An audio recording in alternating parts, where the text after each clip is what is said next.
want to talk about cannabis, of course. That is part of the regulation for that is under the Department of Agriculture, along with DLCA and some other departments. You didn't mention it. That, of course, was one of your signature measures as a senator. What are your plans for cannabis regulation implementation in the Virgin Islands moving forward?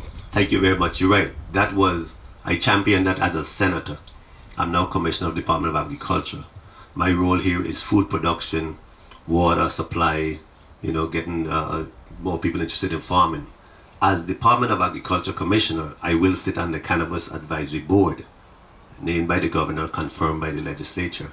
It is still my interest to push for the regulation to roll out. Right now, they're in the phase of when the board is organized, they will start to construct the rules and regs.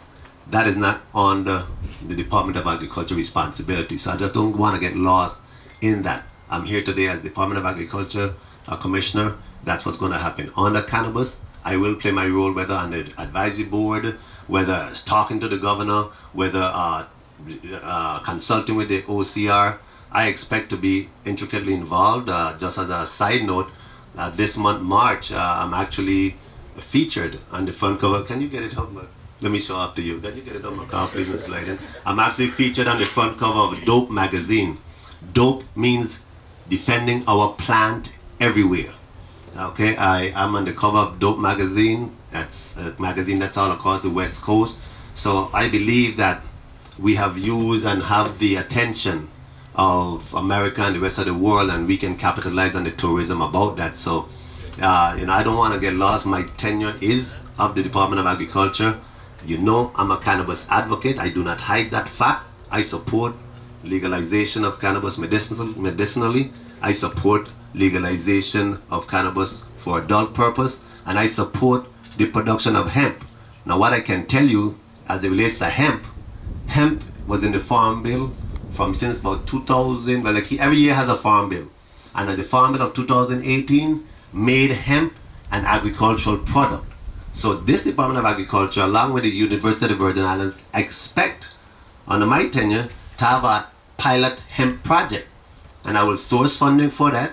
So I'm not going to use our funding to do exactly that, to see what we can produce from hemp grown here in the territory. And mind you, hemp is not the marijuana that people smoke. Okay, hemp is a very similar family plant. It's the same plant family, but it's used industrially for building products, oils, and you've heard of these CBD oils, which are not, psychoactive, and I do expect to pursue that. And this is the magazine. You can feel free to take a few pictures of the 10-page spread. Here you can hear a lot of what I have to say regarding cannabis and marijuana. They will have a nice picture with me. I've heard somebody talk about it on the radio, so I might as well show you. There's a nice picture of me smelling the plant. There's no shame in my game. I was a senator for 14 years. I support legalization. You've asked that at every. I expected you to come with that because, in respect to him, he's been consistent at every single press conference he come to that I'm here, whether I'm talking cannabis and I could be talking about child graduated from college, going to have a cannabis question. So I don't mind you asking the question because you keep it active for me. It's not my bringing it forward all the time. I just want to make that clear. I've been accused of always talking about cannabis, but we have witnessed that question came up. I'm only responding. But yes, I expect to be involved, Mr. Gilbert.